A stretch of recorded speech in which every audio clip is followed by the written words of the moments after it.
Bismillahirrahmanirrahim. Assalamualaikum warahmatullahi wabarakatuh. Selamat pagi anak-anak. Bagaimana kabarnya hari ini?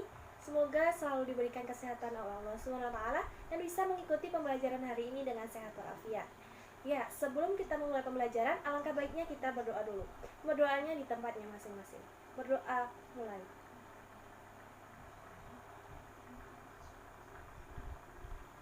Berdoa selesai. Semoga dengan kita berdoa, pembelajaran hari ini bisa berjalan dengan lancar dan bisa bermanfaat untuk kalian. Ya, sebelumnya izinkan Ibu untuk memperkenalkan diri dulu. Perkenalkan, nama Ibu Umi Fatimah, mahasiswi dari Universitas Islam Negeri Antasari Banjarmasin, jurusan Pendidikan Agama Islam. Di sini, Ibu menggantikan sementara Ibu Lutfiah sebagai guru Pendidikan Agama Islam dan Budi Pekerti. Nah, untuk mempersingkat waktu, kita mulai saja pembelajaran kita pada hari ini. Materi pembelajaran kita pada hari ini yaitu tentang bab 3, menghidupkan nurani dengan berpikir kritis. Apa itu hati nurani? Apa itu berpikir kritis? Nah, untuk lebih jelasnya, silakan simak video pembelajaran berikut ini. Lalu, apa sih tujuan kita mempelajari menghidupkan nurani dengan berpikir kritis ini? Tujuannya yang pertama adalah kalian mengetahui surah yang mengenai tentang berpikir kritis. Kedua, kalian bisa menganalisis apa itu berpikir kritis. Yang ketiga, kalian mengetahui manfaat dari berpikir kritis ini. Yang keempat, kalian bisa menerapkan perilaku mulia berpikir kritis ini. Nah, untuk lebih jelasnya, kita langsung ke materi pertama. Baik, kita ke pembahasan yang pertama, yaitu tentang menganalisis dan mengevaluasi makna surah Ali Imran ayat 190-91 tentang berpikir kritis. Sebelumnya Ibu akan menjelaskan apa itu berpikir kritis. Berpikir kritis merupakan sebuah proses yang sadar dan sengaja yang digunakan untuk menafsirkan dan mengevaluasi informasi dan pengalaman dengan sejumlah sikap reflektif dan kemampuan yang memandu keyakinan dan tindakan. Jadi, berpikir kritis itu adalah memungkinkan untuk memanfaatkan potensi pada diri dalam melihat masalah, memecahkan masalah, menciptakan dan menyadari diri. Berikut adalah salah satu surah yang menjelaskan tentang perintah berpikir kritis, yaitu surah Ali Imran ayat 190 sampai 191. Ibu akan bacakan. A'udzubillahi minasyaitonirrajim. Bismillahirrahmanirrahim.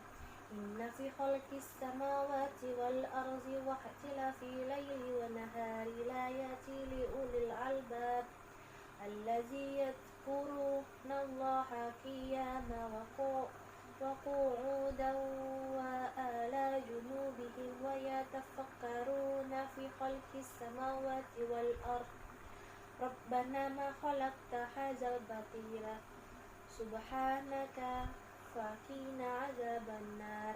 Nah, artinya sesungguhnya dalam menciptakan langit dan bumi dan pergantian malam dan siang terdapat tanda-tanda kebesaran bagi orang-orang yang berakal, yaitu orang-orang yang senantiasa mengingat Allah dalam keadaan berdiri, duduk, dan berbaring, dan memikirkan penciptaan langit dan bumi.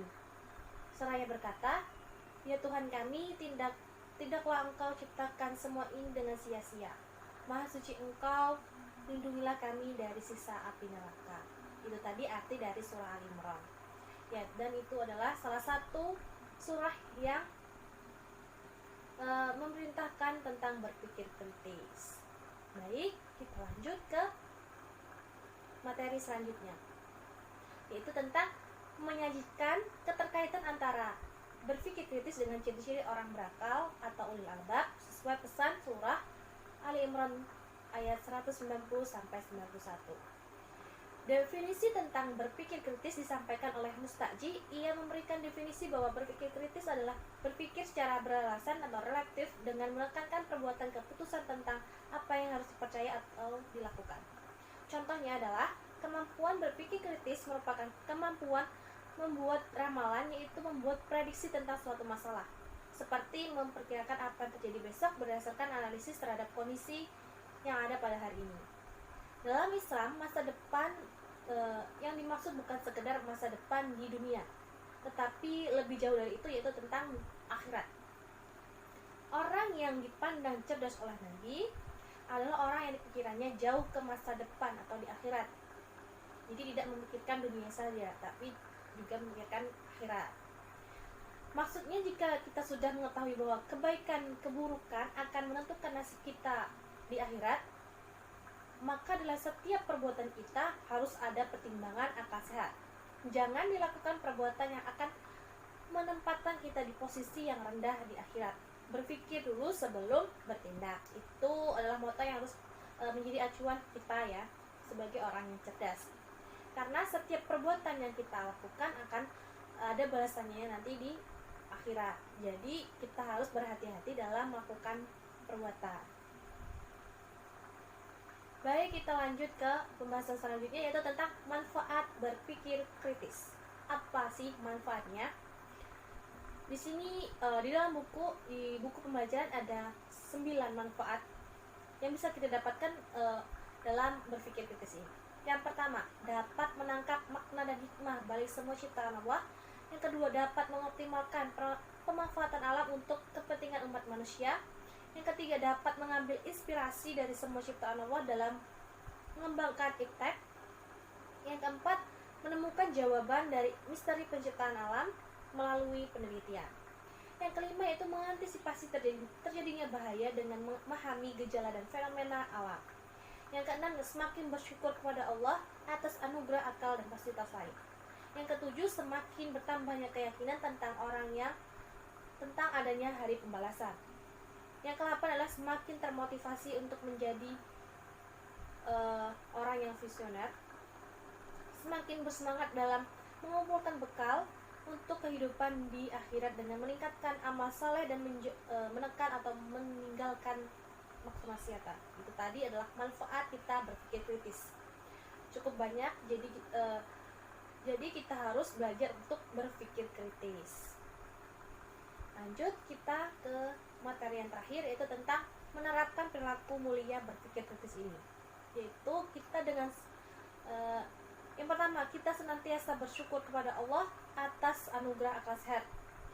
Nah, karena tidak semua diberikan akal sehat oleh Allah. Masih ada orang, contohnya kayak orang yang orang gila itu kan, dia tidak mempunyai akal sehat. Karena itu tadi, jadi kita harus bersyukur karena kita diberi akal sehat oleh Allah dan bisa bersekolah. Lalu yang kedua, itu senantiasa bersyukur kepada Allah atas anugerah alam semesta bagi manusia. Kenapa kita harus bersyukur? Karena tidak ada alam semesta, tidak diciptakannya alam semesta, maka tidaklah kita diciptakan juga. Jadi kita harus bersyukur atas karunia alam semesta ini. Yang ketiga, itu melakukan kajian-kajian terhadap ayat Al-Quran secara lebih mendalam bersama pakar di bidang masing-masing. Karena di dalam Al-Quran itu semuanya ada. Semua yang terkadang yang belum diketahui manusia di Al-Quran pun sudah ada. Maka itu kita harus mengkaji ayat-ayat Al-Quran secara mendalam.